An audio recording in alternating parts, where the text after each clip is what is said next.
작년 또 국가결산회계보고서를 보면은 국가자산 중 사회기반시설 평가액이 나와 있는데요. 도로가 171조, 철도가 32조로 철도가 많이 부족한 형편입니다. 예.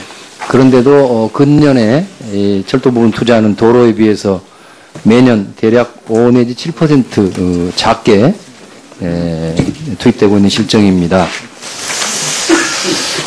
철도는 도로에 비해서 대기 오염 또 소음이 절감되고 저탄소 또 효율적인 에너지 사용 등 환경적 편익이 매우 높은 수단이죠. 그렇습니다. 또 1인당 교통사고 발생률도 도로에 비해서 현저히 낮아서 보다 안전한 수단이기도 합니다. 네. 그렇기 때문에 국가적으로도 철도 교통을 더욱 활성화시켜야 한다는 것은 뭐 이견의 여지가 없다고 생각합니다. 네. 현재 이제 국가 철도망을 보면은 국토의 X축이 이제 거의 완성됐고, 이제는 호남권과 영남권을 연결하는 동서 연계 철도망, 또 해안권, 북극권 등을 포함하는 이 사각형 철도망 등을 구축하는데 이제 주력해야 될 때가 됐습니다. 그런데 경전선의 실상을 보면은 광주 송정과 순천 간의 구간, 이게 전국에서 유일하게 남아있는 단선 비전철 철도 구간입니다. 이 구간은 전국 4대 철도망 중에서 지난 70년간 한 번도 개량되지 않았고 이미 완공된 경전선의 여타 구간과 시스템도 달라서 연계 이용이 불가능합니다. 그렇기 때문에 현재 광주 송정과 부산 부전역 간의 소요 시간이 6시간 45분입니다.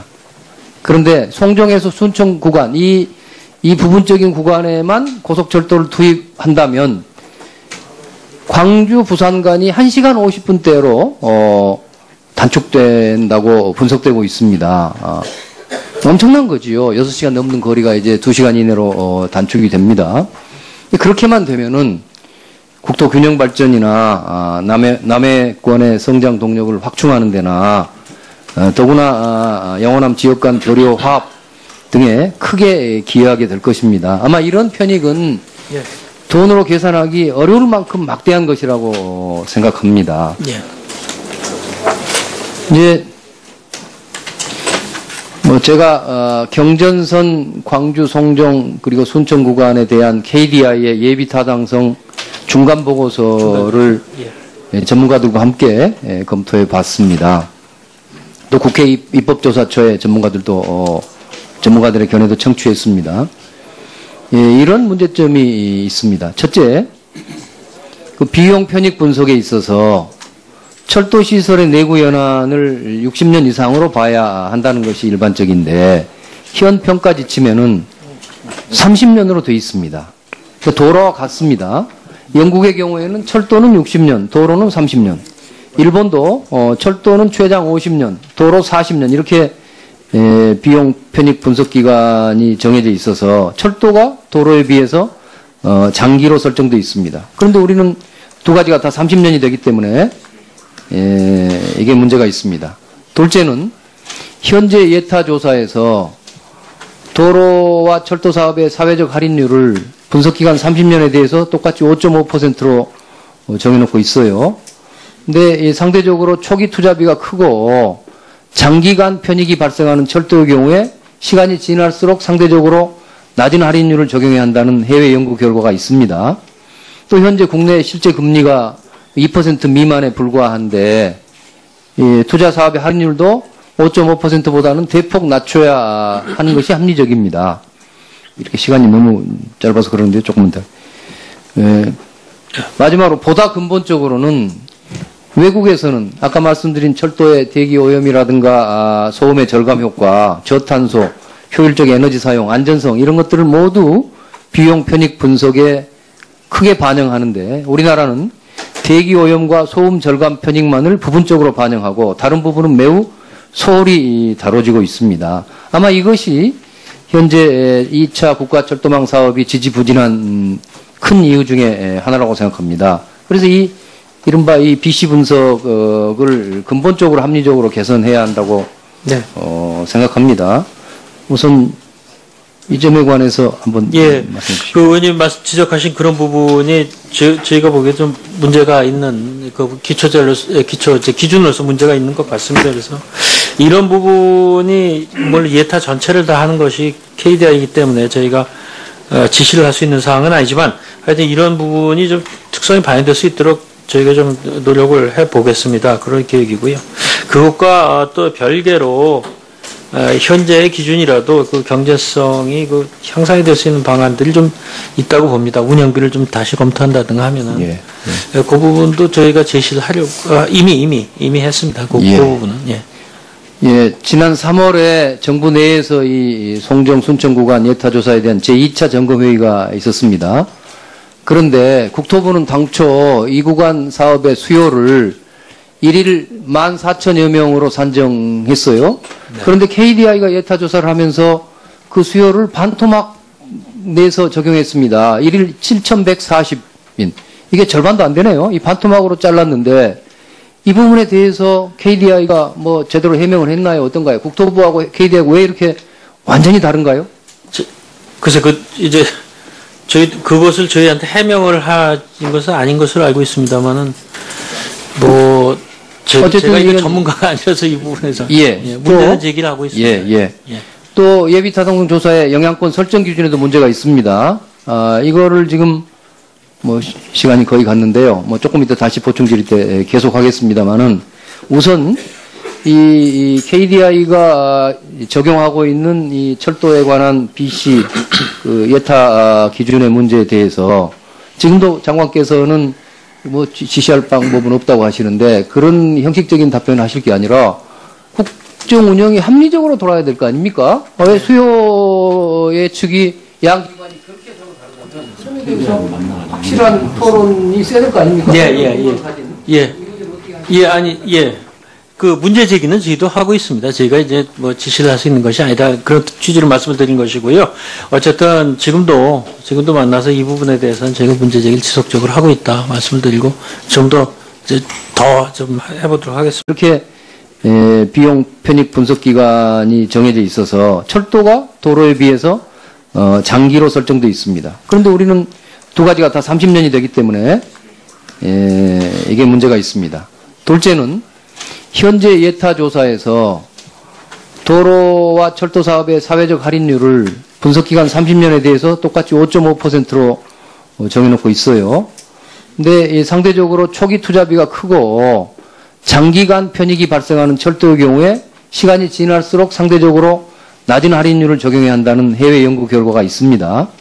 또 현재 국내 실제 금리가 2% 미만에 불과한데 투자 사업의 할인율도 5.5%보다는 대폭 낮춰야 하는 것이 합리적입니다.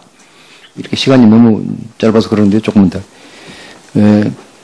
마지막으로 보다 근본적으로는 외국에서는 아까 말씀드린 철도의 대기 오염이라든가 소음의 절감 효과, 저탄소, 효율적 에너지 사용, 안전성 이런 것들을 모두 비용 편익 분석에 크게 반영하는데 우리나라는 대기 오염과 소음 절감 편익만을 부분적으로 반영하고 다른 부분은 매우 소홀히 다뤄지고 있습니다. 아마 이것이 현재 2차 국가철도망 사업이 지지부진한 큰 이유 중에 하나라고 생각합니다. 그래서 이른바 이 BC 분석을 근본적으로 합리적으로 개선해야 한다고 생각합니다. 우선 이 점에 관해서 한번 말씀해 주시죠. 그 의원님 지적하신 그런 부분이 저희가 보기에 좀 문제가 있는 그 기준으로서 문제가 있는 것 같습니다. 그래서 이런 부분이 뭘 예타 전체를 다 하는 것이 KDI이기 때문에 저희가 지시를 할 수 있는 사항은 아니지만 하여튼 이런 부분이 좀 특성이 반영될 수 있도록 저희가 좀 노력을 해 보겠습니다. 그런 계획이고요. 그것과 또 별개로 현재의 기준이라도 그 경제성이 그 향상이 될 수 있는 방안들이 좀 있다고 봅니다. 운영비를 좀 다시 검토한다든가 하면은 그 부분도 저희가 제시를 하려고 이미 했습니다. 그 부분은 지난 3월에 작년도 국가결산회계 보고서를 보면은 국가자산 중 사회기반시설 평가액이 나와 있는데요. 도로가 171조, 철도가 32조로 철도가 많이 부족한 형편입니다. 그런데도 근년에 철도 부분 투자는 도로에 비해서 매년 대략 5 내지 7% 작게 투입되고 있는 실정입니다. 철도는 도로에 비해서 대기 오염 또 소음이 절감되고 저탄소 또 효율적인 에너지 사용 등 환경적 편익이 매우 높은 수단이지요. 그렇습니다. 또 1인당 교통사고 발생률도 도로에 비해서 현저히 낮아서 보다 안전한 수단이기도 합니다. 예. 그렇기 때문에 국가적으로도 철도 교통을 더욱 활성화시켜야 한다는 것은 뭐 이견의 여지가 없다고 생각합니다. 네.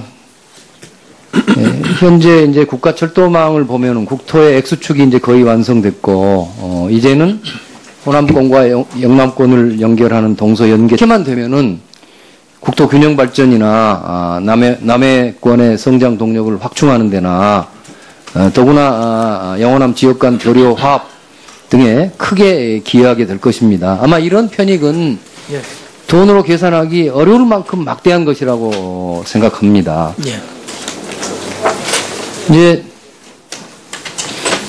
뭐 제가 경전선 광주 송정 그리고 순천 구간에 대한 KDI의 예비 타당성 중간 보고서를 전문가들과 함께 검토해 봤습니다. 또 국회 입법조사처의 전문가들의 견해도 청취했습니다. 이런 문제점이 있습니다. 첫째, 그 비용 편익 분석에 있어서 철도 시설의 내구 연한을 60년 이상으로 봐야 한다는 것이 일반적인데 현 평가 지침에는 30년으로 되어 있습니다. 도로와 같습니다. 영국의 경우에는 철도는 60년, 도로는 30년. 일본도 철도는 최장 50년, 도로 40년 철도망. 또 해안권, 북극권 등을 포함하는 이 사각형 철도망 등을 구축하는데 이제 주력해야 될 때가 됐습니다.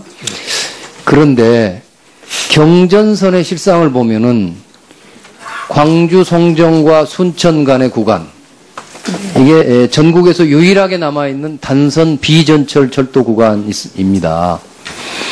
이 구간은 전국 4대 철도망 중에서 지난 70년간 한 번도 개량되지 않았고 이미 완공된 경전선의 여타 구간과 시스템도 달라서 연계 이용이 불가능합니다.